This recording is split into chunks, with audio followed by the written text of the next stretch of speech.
This is the second of two fascinating interviews with Karen Gedney, an MD who spent 30 years as a doctor in a prison in Nevada. Her book about her experience is a powerful testimony to one woman's dedication to patients whose lives were not often touched with either compassion or understanding.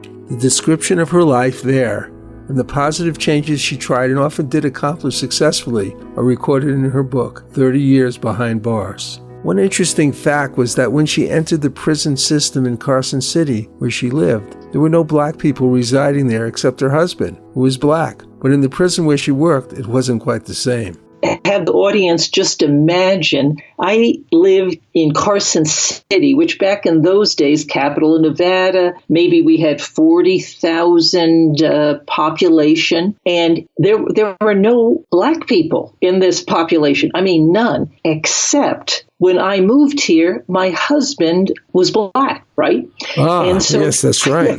Right. So here I have the only black person in this entire city, basically. And I get thrown into the prison to be their prison doctor because the government put me there. And I walk into the prison and I realize, wow, about 1 out of 4 of my patients are black men.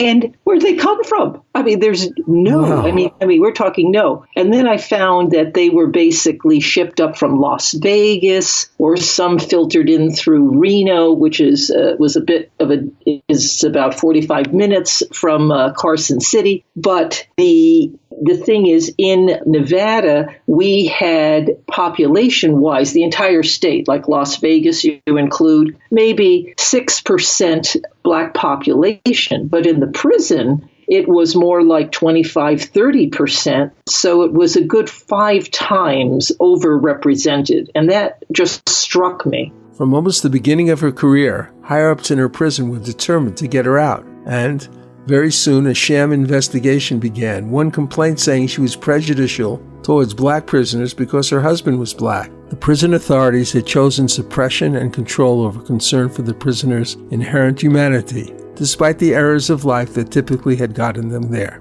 You know, I have seen so much in your book, but I'm going to ask you a question. Of all these obstacles and all these things that happened to you, what was the most difficult part of your job? My most difficult part of my job was trying to give appropriate medical care in a compassionate way that I felt was very important. And the people who controlled the prison many times looked at compassion as a security threat. Right. That is, and I understand their piece, where they are responsible for security. They are responsible for looking at someone and looking at the worst outcome. Like, okay, they're saying something, but is there some ulterior bad motive? Mm-hmm. On the side of medicine, if someone, and they can be the worst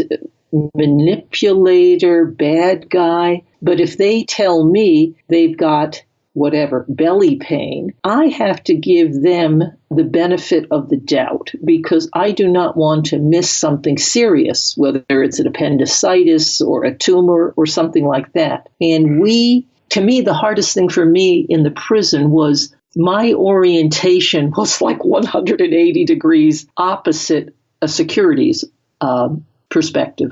They look for the worst that could happen. I look for the best that can happen. One of the troubling injustices back then, and currently as well, targeting primarily the poor, was the need to raise bail to get out of jail before trial. If you could not afford it, you might sit in jail until you received the recommendation to plead guilty just to get the whole thing behind you. But if you did, despite the presumably lighter sentence, thereafter you were stuck with a job-resistant felony conviction to follow you around the rest of your life. Although things were challenging, Dr. Gedney could work fairly tranquilly within and without the prison walls. Then, after some troubled contact with a disturbed but very intelligent prisoner named Moth, who targeted her emotionally and ultimately sexually, he took her hostage. Her final encounter with this highly damaged ex-Marine who was saved from a death sentence through a Supreme Court's fortuitous ban on execution led to his explosive termination during her rescue. This incident revealed to her the very real danger of working in an often poisonous male environment, but she still didn't give up until she retired from the prison system years later.